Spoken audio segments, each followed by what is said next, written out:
All right, hi, welcome back to another video of the Targeted Individual Program, Targeted Individual Experience. All right, so one of the things that they've been doing, especially the New York Predator Department, is when I was on the bus, and you'll see the pattern of the white woman again.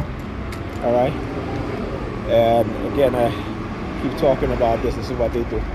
You know, like I said, it doesn't really bother me because I understand what it is that they're trying to do, and do it in a way in which they can get away with it. If I, snap,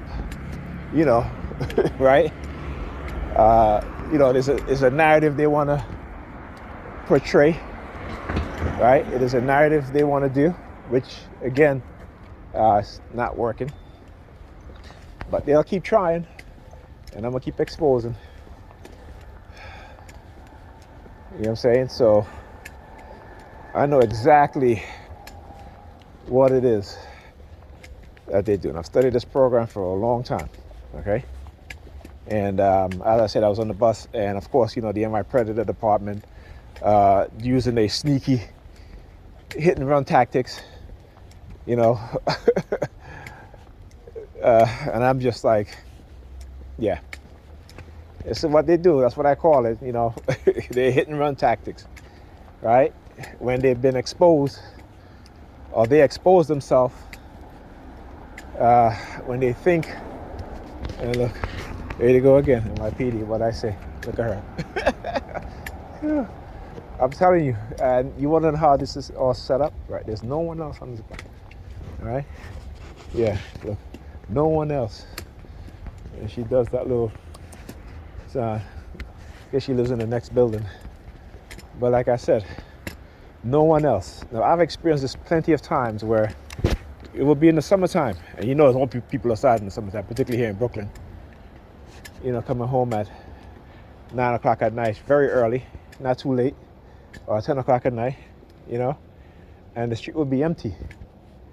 And there'll be no car driving by except for a lone New York Predator Department vehicle that would be driving by and, going whoop whoop. And at the time, they were using these new sirens, very, very low frequency.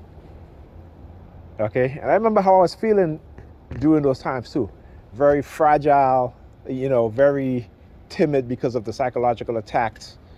And here comes the New York Predator Department, on the prowl, okay, using those sirens. And I remember that basically, like, my nerve was literally shaking. Okay, so this is what they're doing. Here she comes back. I just heard the sirens too, so she's gonna come back, walking back. Look, yawning. All right, like again, yawning. All right, like again, yeah. So just wanted to show you guys exactly what it is that they do. All right, so it's not surprised. I'm not surprised. Like I said, this is why I record this stuff. This is why they turn him around, right? They turn him around because why? Because I said, look, there's nobody else on the block except for this lone white woman. So they just had the police sirens. You just heard the police sirens, so he turned around and she turned around, right? And of course she's walking her dog, but again, it's how they mask their targeting, right? It's how they mask their targeting, right? You know what I'm saying? But again, this is why, right? And this is why I continue to record them and expose them, because I want people to understand what it is they're doing. And they're the people that control them are the New York Predator Department. So while she turns around, coming towards me, she's like yawning, like, this type of thing, which is what they normally do. They do it with my sister too, people in my house. They'll walk past my bedroom and yawn really, really loud, right? And it only happens for the most part when there's a police siren. There's, like, I talk about the signal, same thing with Pam. She would be okay, very cordial, very nice. Soon as she hears the police siren, that whoop, she starts to act towards me in an aggressive manner, It's like tonight she went out. I didn't even hear what she said. I called her because my daughter was like, "Where's mommy?" So I asked her, I said, "Where's your mother go?" She's like, "She went downstairs to take down the garbage." And it was like 20 minutes passed by, and as I said, 20 minutes passed by, I just heard the sirens again. It was again very, very low because they know that again, the phone might not be able to, mic on the phone might not be able to pick it up. So I called her and I said, "Hey, where'd you go?"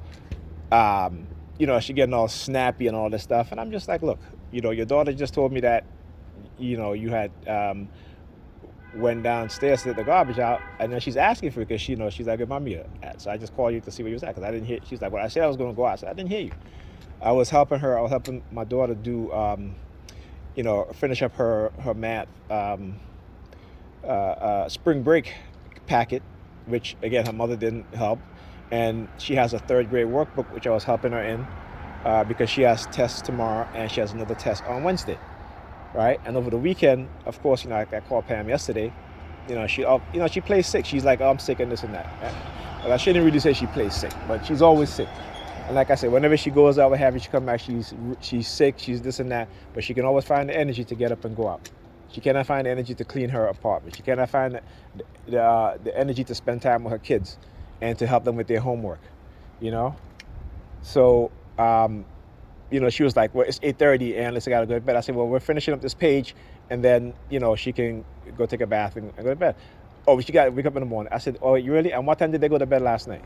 It's always funny to me that, when I'm not there, right, she'll let them stay up all night. And all of a sudden I'm there, it's like, okay, she's got to go to bed. I'm like, listen, I said to her, listen, don't even, because I know what it is that they're doing. And again, and I said to her, so they went to, she was like, what? I said, what time did they go to bed last night? She's like, well, I sent them to go to bed at 9 o'clock. Okay, you tell them to go to bed at 9 o'clock is different from you making sure that they're in the bed by 9 o'clock and asleep by at least 9:30. Okay? Then she was like, well, they were, here go the red team now. See, they do the red team across the street. I know them so well.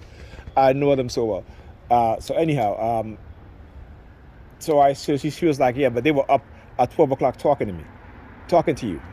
No, she was like, they were up at 12 o'clock talking to me. And I'm like, okay. It's like the thing that she says, she doesn't really quite get herself because she's disconnected, right? They've created this disassociation personality within her. So she's disassociating herself from her children when it comes to certain things, right? She's neglecting her children when it comes to certain things, okay? So it's a disassociation personality type that's being created within her mindset, as well as this abandonment mindset when it comes to our kids. I tell you, they're really out of tonight with the white people, right? They're really out of tonight. There's another one come down walking his dog, right? Again, like he's yawning. Look at him. He's like,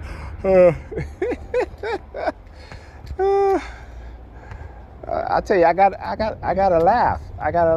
Look, yeah, I see you looking, buddy. Don't worry, I'll make it famous. What did Kevin Samuel say? Look, when he walked by, I'm gonna say, yeah. So what did Kevin Samuel say? He says, "I'm gonna make it famous." That's what he said. He must be new in the building. Yep, he must be new. I tell you, they move these perps in and out like nothing. This is about what, probably 4th or 5th person that has moved in and out quickly. But anyway, that's all I gotta say. Listen, I'll talk to you guys in the next video. All right.